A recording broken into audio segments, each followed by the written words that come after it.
All right, we're live. Greetings, members.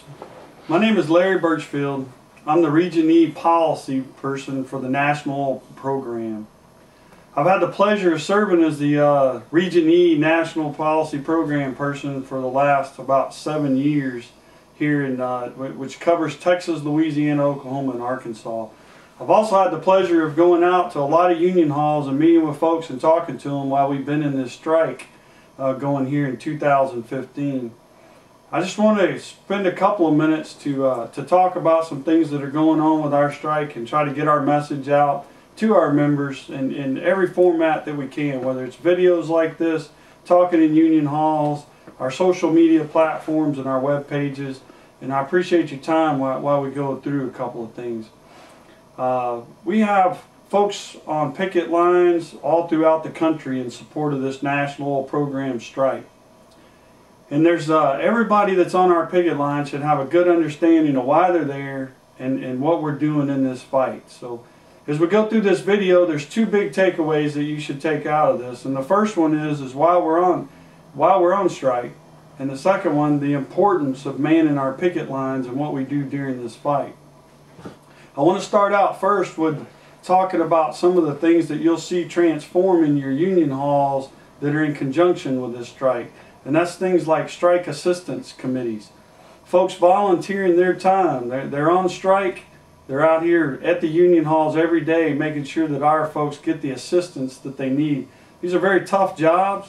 It's tough to look at the faces of your members and their family as they're in need after we're entering the 4th week of this strike to and get the assistance that they need. Be patient with those folks. And remember, these are your brothers and sisters that were in the facility volunteering their time to work through the strike assistance. And it's just a tough deal for them, emotionally, physically, and for our members that are in need. But have some patience with those folks as we move forward. The communications teams that are out here working, such as the folks that are recording this video to get our message out. Everybody wants to say we're not getting enough communication. We're not, there's not enough viable communication out there. And I would tell you, there's plenty of communications out there. Sometimes you just have to go search for it. You have to go out to usw.org to get things off the webpage. You have to go to www.oilbargaining.org to get things strictly on the oil industry. You have to go to your local union website, so such as I'm an officer of Local 13-1, and our website, they're doing the best they can amongst our groups to get update communications on there, as well as closed loop Facebook postings if you're into the social media piece, and including text messages to your telephone if you update your information. We have plenty of communications that are out there, but you have to get by the hall to get signed up for these things in order to get the most up-to-date communications. We have the medical insurance committees. As we're on strike, our medical and getting this catastrophic medical plan and getting signed up for it, you have to go by the hall and fill out the paperwork in order to get your enrollments done for that. And if you're not going to use those benefits, you need to get by the hall and sign the waivers, because that's the difference from about $40 a week that would be coming in per member if you're not going to use those plans in order to help the folks in the strike assistance media. So if you're not going to use that assistance, drop by and sign off the waiver for the medical so that we can get more income into the local, help those brothers stay in the fight. These are the committees that are going to make this strike successful in helping our folks along. The folks that need assistance today can get shored up to stay in the fight, and the folks that need the assistance next week will have the opportunity as well, so they can stay in the fight. And we'll revolve these issues over in the list into where we keep everybody strong and solid in this fight. I want to talk about one of the most important things in this fight, and that's picket duty. Everybody knows that pickets on the gates, they don't win these arguments with industries like the oil industry. These multinational companies that have taken us on over our core issues. It's important, though, that we man these facilities, because as we're on strike today for unfair labor practices that the industry has generated against us in these bargaining rounds, securing these pickets is just most unordinary as it seems. A guy standing out in front of a traffic with a sign walking back and forth for the gates. I've seen these postings on Facebook, social media and things, and it just tells me that we haven't done the job educating our members to why they stand out there with a sign and the importance of that sign that says that you're out here holding the line for an unfair labor practice. The difference between us standing out there at those gates and you manning your picket duty once a week, as most locations have you doing it, that is the importance of saving your job. That's the importance of maintaining our legal right to the jobs that are inside those facilities.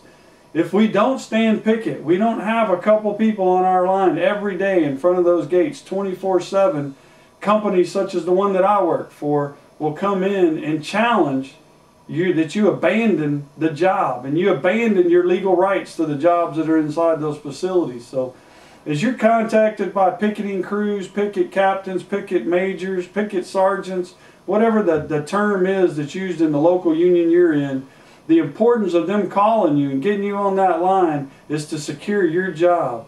So remember, as you're down there volunteering for folks that can't walk their pickets for various reasons, their employment, or if they're choosing to help financially support our fight, or if you're on your scheduled picket duty, the job that you're saving could very well be the one that belongs to you by standing up and maintaining your picket job out there. So I've been around and I've talked to a lot of people on picket lines. I've been very fortunate to do that.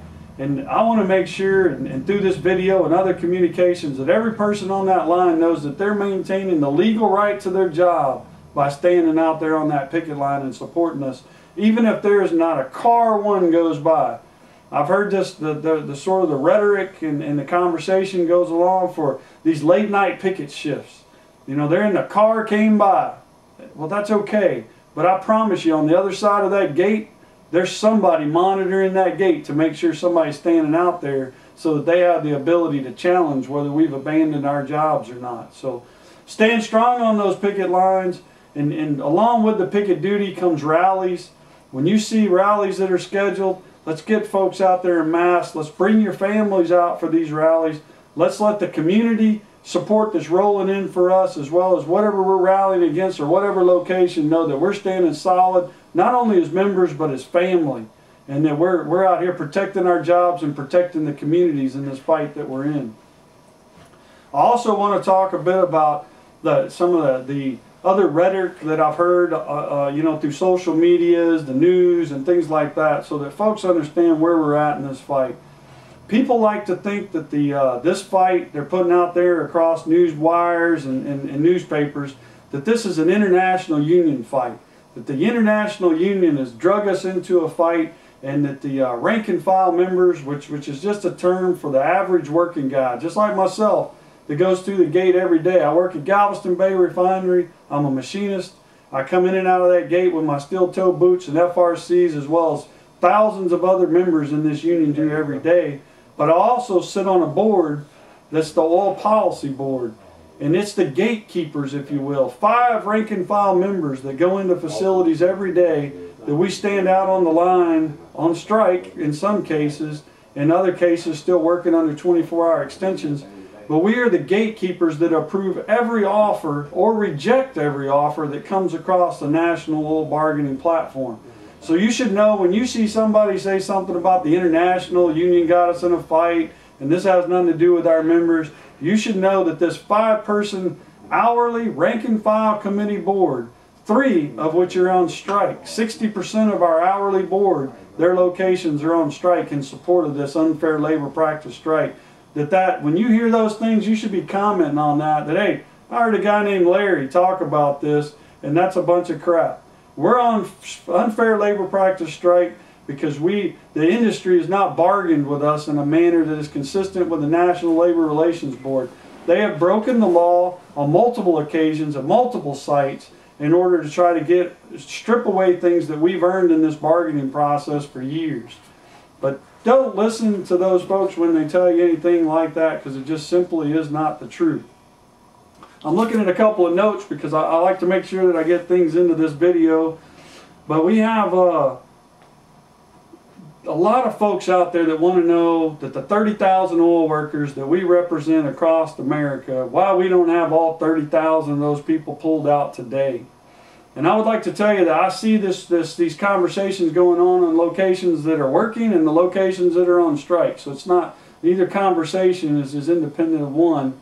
But know this, every one of the contracts that we represent, they have different expiration dates. So even if we wanted to pull all 30,000 oil workers in support of this fight today, they couldn't. They couldn't be pulled because we're going to make sure that we meet our legal obligation towards openers for every one of these jobs that we represent. Secondly, we have a moral obligation to make sure that we're taking care of the members that we pull out on strike. So as folks come out on strike, we need to make sure we have the resources that are available for them out of our strategic campaigns groups, local leadership, that we don't overwhelm any one group or district as we get into this fight, so that we can shore those folks up and make them successful in the fight. So as we currently have better than 7,000 folks out on strike, we need to make sure that we're getting donations from working locals. We're getting the proper media coverage to locals. We're getting the international rep support of those locals to continue those fight and get our members mobilized in a fashion that we're covering the picket. We're getting a strike assistance committee. The communications are flowing. So you can't just gank everybody out at one time. It just is impossible and unlawful, and we're not gonna act like the industry that we are representing. We're not gonna do things unlawfully, and we're not gonna jeopardize the jobs that our memberships are in. Another thing that you see out there is, and they just don't fit hand in hand. Even if we had the possibility of pulling everybody at one time, if we did that, we'd have everybody out on strike. We would fire every bullet out of our guns, so to speak. And the industry would withdraw themselves for a period of time to stabilize these facilities. Just as we've seen as we pulled out the groups that we have on strike today, the lead bargainers for the industry, which is Shell, they withdraw themselves from the table for a few days to substantiate their position in their locals and secure their operations. So if we did that, it would be a long time before they came back to talk to us, even if we had the ability. But when you hear the rhetoric that we want an agreement today and we want to pull all the groups out today, just know that those two things do not go hand in hand. The more groups that we pull, then the less conversation we have at the table till they get past the steam. So we have a great strategy, and we're very methodical about the way to effectuate this strike and get a fair contract for every one of our workers that are out there. So you have to have some faith in the leadership, not only of the International Union, your local leadership, and your full policy committee, these rank and file people that I'm talking about, that we're going to work together to be successful in this strike, and we're going to pull the number of groups that are going to, we're going to expand the strike to the point that it causes us to be successful and come out with a fair contract, but we're going to do it lawfully. So keep that in mind when you're out there in the control rooms for the folks that are working, or you're in the social media networks or in the union halls, that we're going to do this in a manner that's consistent with not only the law, but the obligation that we have to our members. I want to talk for a little bit about where we're at bargaining. We bargained with this industry since the middle of January. But prior to giving strike notice on January 31st, we had five offers come in from the industry. All 5 of those offers did not meet the oil platform that we sent forward. Things like meeting out-of-pocket maximums on health care, dealing with the issue of fatigue and the implementation of these fatigue programs at different sites that we represent, and harming our members and eroding bargaining unit language that's been in those contracts for 10, 20, and even up to 30 years. And the issue that they want to put the most light on, which is our health and safety issues over contractors, things and vacancies in our schedules, things like open shifts in our operation schedules, forced overtime to work in shifts up to 18 hours a day in an industry, running control boards and outside operations in these facilities for 18 hours a day for consecutive days in a row, but on the other side of the fence telling you that they need to work on fatigue. Their missed message that they're sending to our membership is the reason that we're having to make a stand around these health and safety concerns that we have going on. We have this industry since 1996, the first offer that's came across from them has included things of the term we like to use of no retrogression. It's a term for no takeaways, just in the expression of the word itself. But I want to spend a second to talk about what these takeaways are. That when you hear the word no retrogression and that the industry is not offering these things to you, we're talking about things such as successorship, which is the responsibility of the company that when they sell a facility, that they not only sell the facility, but they sell the contract that goes with it, and that the employees that work in there all maintain their employment through. Nobody has to reapply for their job. We're talking about things like full-time health and safety reps to be out there and facilitate health and safety concerns for our membership. We're talking about a no layoff clause, the security language that over the term of the agreement keeps you employed. We're talking about rate retention, that over the term of your agreement they won't come in and try to gut the rates and of the retention and the seniority out of your contract. These things have been in place and have been in every offer, every first offer since 1996. We got 5 offers prior to the expiration of the contract, all of which did not contain no retrogression in the agreements that I just spoke of. Even after giving strike notice to go on strike for February 1st at the groups that did, they passed another offer, a 6th offer, that still was not inclusive of that no retrogression language. And then as we have been on strike now for 22 days or more, their 7th offer that they passed still did not contain no retrogression. So I want to make sure that you're clear, we're in a fight over this no retrogression and in keeping and maintaining these security and health and safety clauses that I just mentioned, but at the same time trying to bargain with an industry over the issues that exist even with the current language. Like I talked about, out-of-pocket maximums on health care and contractors in the facility and fatigue, in order to get a true dialogue with this industry over fatigue and contractors. Every day they post that they hire somebody into the facility. They post an ad for qualifications. They bring people in and they test them, and then they call out a lot of individuals based on their skill set and their background.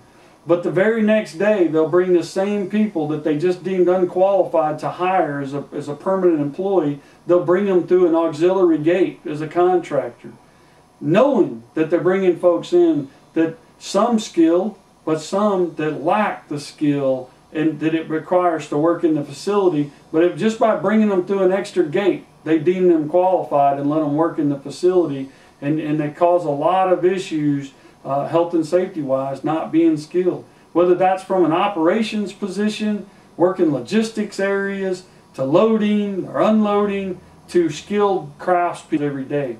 So when they talk about contractors, the industry and the media has tried to spin this into it's a maintenance thing. But let me here to tell you, as you're hearing it right here from me, this isn't a maintenance contractor issue. This is a contractor issue for operations and maintenance logistically in our facilities that we're standing for. And whether you want to use the term contractor or not, this is a fight over the health and safety that's going on in our facilities. And if you keep up with the recent stuff that's going on, we just had a huge explosion out in Torrance, California at an Exxon facility. And the only individuals that were hurt in that explosion were contractors. And it's unfortunate that they're hurt, but it leads to the example of the fact that they don't receive the same training as our proprietary people. They're put in unsafe conditions based on that, and the company divides them in a mechanism that puts them in danger. And we're standing up not only for those contractors in this fight to get them the proper training, but we're standing up for the community that's impacted by the poor choices that are made by this industry. So as we move through this bargaining cycle, know that we're holding the line not only for the language they're trying to take away from us and our input into their health and safety programs, but we're holding the line for the issues that already exist today that we don't have language around in order to protect the communities that we surround and our members and families that are in the facilities. I want to close up this interview with the fact to talk about the backbone of our union and the success of this strike. I hear stuff all over, it's whether, one sector or the other is who supports the union. I being a mechanical person myself, I'm a machinist as I mentioned, I hear in my facility this is a mechanical union. I hear that the leadership is run by mechanical. Or in other sites I hear that it's an operations union and the mechanical people have less for say so. But we're in a diverse union. We have election cycles and folks can run for positions and they can be elected in across the board. But I want to talk about all my brother operators that are out there. I'm a very skilled craftsperson, but I can be replaced. There's contractors that are out there that can come into these facilities and they can work on their pumps. Maybe not as well as me and not have the skill set that I have, but they cannot replace you as an operator. And you are the backbone of this strike that we're in today. And what I would tell you is, brothers, as you're out there holding the line for that, you know that the longer you hold the line, the more successful we're going to be in this strike. And we're all in it together. And let's hold the line together, both mechanically and operational, to make us successful in these fights.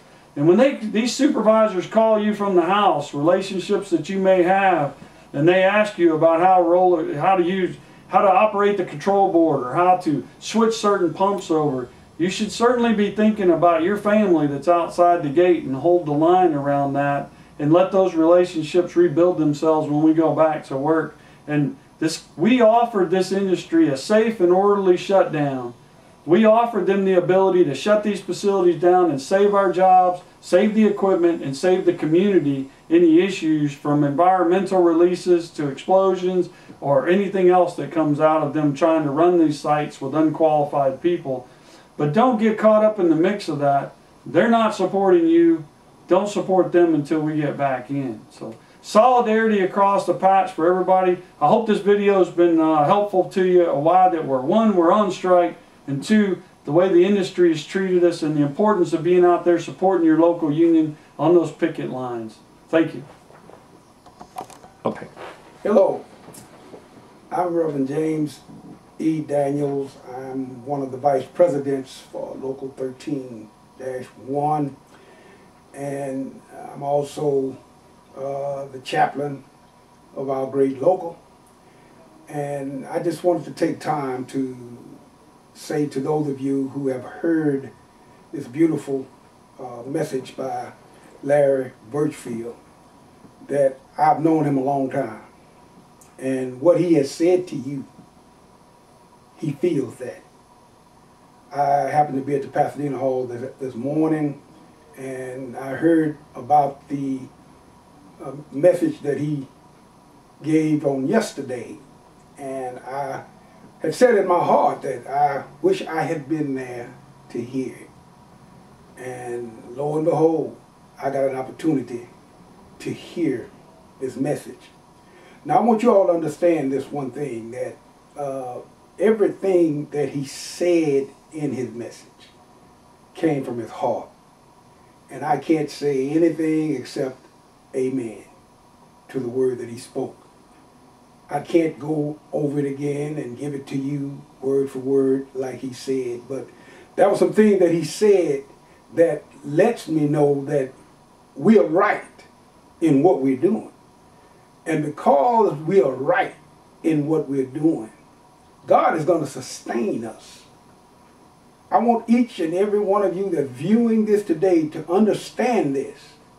If you look at the reasons why you on strike, the reason why you chose to walk out and walk a picket line, even though you knew that you were going to be facing some hard times, you were not going to be able to live the life that you had become accustomed to, but you walked out anyway.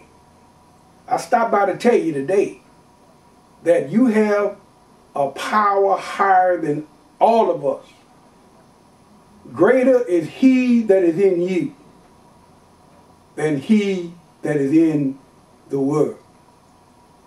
And the God that we serve, the Lord that we serve, has never brought his people to anything that he was not able to bring you through it.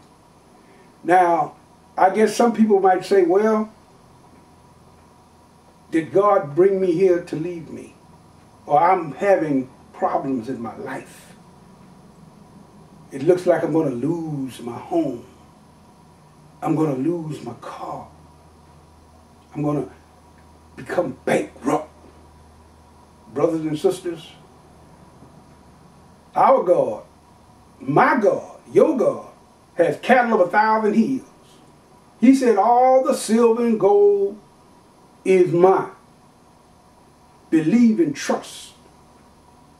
As I listened to Larry today, I was thinking with my spiritual mind, because I wanted to understand it too. And there was not one thing that he said, there was not one reason that he conveyed to you that God is not with you.